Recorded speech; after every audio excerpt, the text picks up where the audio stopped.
जय हिंद दोस्तों, स्वागत है आप सभी का दीक्षित क्लासेस यूट्यूब चैनल पर। तो कैसे हैं आप सभी? यूपी पुलिस एग्जाम के लिए आज 2011 की जनगणना में स्टैटिक जीके में लाया हूं। बहुत इंपॉर्टेंट टॉपिक है, इसको आप छोड़ नहीं सकते हैं। इससे दो प्रश्न तो तय है पेपर में आने, और हर पेपर में आते हैं। तो अभी 2021 की जनगणना नहीं हुई है, तो 2011 की हमें पढ़ के जानी है। उसी में मैं आपको बताता हूँ इससे जो बहुत इंपॉर्टेंट क्वेश्चन है जो बनेंगे। देखिए, 2011 की जनगणना से पहले मैं बताना चाहूंगी कि जनगणना क्या होती है।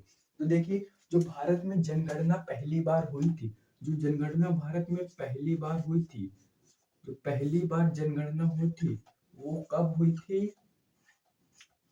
तो जो पहली बार भारत में जनगणना दोस्तों हुई थी, ये हुई थी 1872 ईस्वी में। कब हुई थी?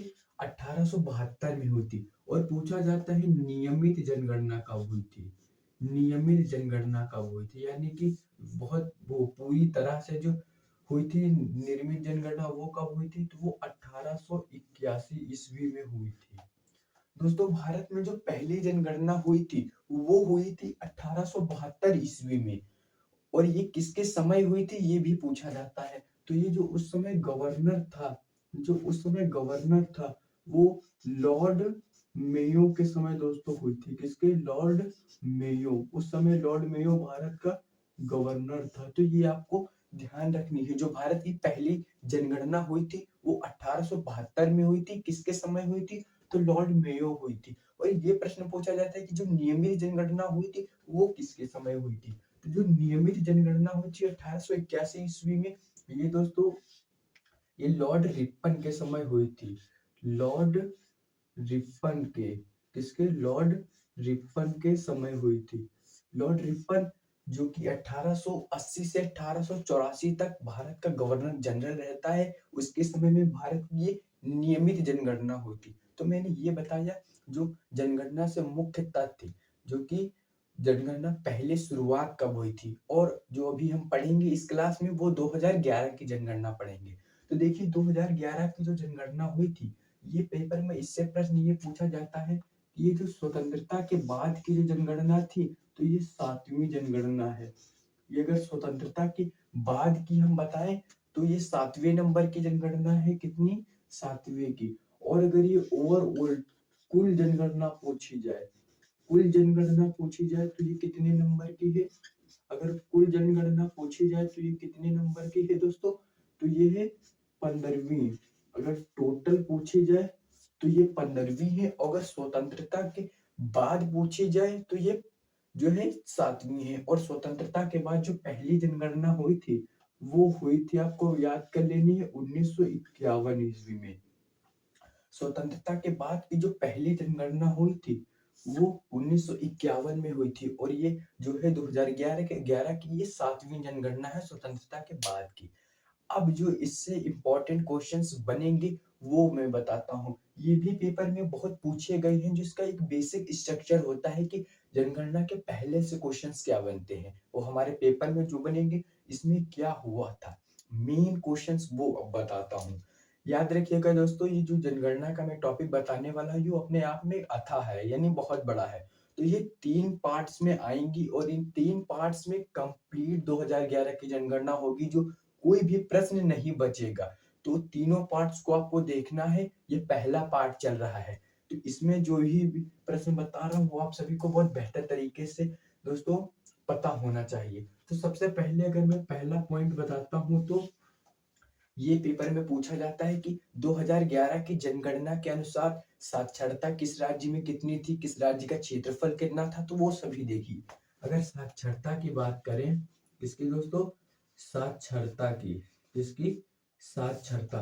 तो आप बताएंगे साक्षरता सबसे अधिक किस स्टेट में है और सबसे कम किस स्टेट में है, ये पेपर में पूछा जाता है। तो अगर हम बात करें सबसे ज्यादा जो शिक्षित राज्य है वो भारत का कौन सा है? अगर सबसे अधिक की बात करें, किसकी? सबसे अधिक शिक्षित राज्य, सबसे अधिक शिक्षित राज्य, सबसे अधिक शिक्षित राज्य कौन है दोस्तों? 2011 की अगर जनगणना की हम बात करें तो भारत का सबसे जो शिक्षित राज्य है, डायरेक्ट पेपर में पूछा जाता है, याद कर लीजिएगा, केरल। कौन सा दोस्तों? केरल। और कितने परसेंट यहाँ पे एजुकेशन है, तो 94%। कितनी? 94% एजुकेटेड है। कहाँ पर? केरला में। केरल में सबसे ज्यादा शिक्षित भारत का राज्य है। अगर सबसे कम पूछा जाए दोस्तों, अगर सबसे कम राज्य पूछा जाए, कम साक्षरता की बात करें, कम साक्षरता की बात करें तो क्या होगा? बिहार। क्या होगा? बिहार। ये 2000 और कितने परसेंट है बिहार में? तो 61% है साक्षरता दर। बिहार में जो साक्षरता दर है वो कितनी है? 61% है। 2011 की अगर हम जनगणना की बात करें, कितनी? 61% है। ये तो हो गई साक्षरता दोस्तों। अब अगला बताता हूँ, अगला किस पर प्रश्न पूछा जाएगा। तो ये पहली हो गई साक्षरता। अब दूसरा बताता हूँ मैं आप सभी को। दूसरा क्या हो गया? तो दूसरा जो है ये हो गया वो लिंगानुपात। क्या हो गए? लिंगानुपात। लिंगानुपात। लिंगानुपात। लिंगानुपात क्या होता है? देखिए दोस्तों, ये मतलब होता है कि 1000 पुरुष पर कितनी महिलाएं हैं। 1000 पुरुष पर, यानी कि अगर 1000 पुरुष हैं तो उस पर महिलाएं कितनी हैं। यानी इस ये प्रश्न में पेपर में ज्यादा पूछा जाता है। तो याद कर लीजिएगा, जो लिंगानुपात है भारत का, जो लिंगानुपात है 2011 की जनगणना से, वो कितना है?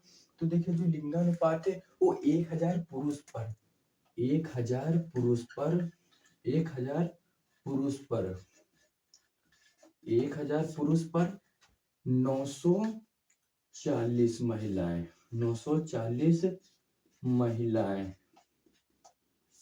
1000 पुरुष पर 940 महिलाएं, यानी अगर 1000 पुरुष हैं भारत में 2011 की जनगणना से, तो उसमें कितनी? 940 महिलाएं हैं। ये लिंगानुपात पे प्रश्न हो गया। अब अगला जो टॉपिक है, अगला टॉपिक है थर्ड। ये बड़ा इंपॉर्टेंट हो जाता है। ये बड़ा इंपॉर्टेंट हो जाता है दोस्तों। इसमें क्या इंपॉर्टेंट हो जाता है? तो इसमें ये पूछ लेता है कि जो है जनसंख्या कितनी है। कितनी? जनसंख्या। मोस्ट इंपॉर्टेंट है ये जनसंख्या। जनसंख्या। इसमें हम 3 बातें जानेंगे जनसंख्या से। किस राज्य की जनसंख्या सबसे ज्यादा है, किस राज्य की जनसंख्या सबसे कम है, और टोटल कितनी जनसंख्या है। तो ये तीनों पॉइंट हम जानेंगे। ज्यादा, अब ज्यादा का मतलब ये समझिएगा, राज्य समझिएगा। ज्यादा का मतलब स्टेट, राज्य समझिएगा। और कुल कितनी है, कुल, कुल कितनी है, और कम किस राज्य में है, कम किस राज्य में है।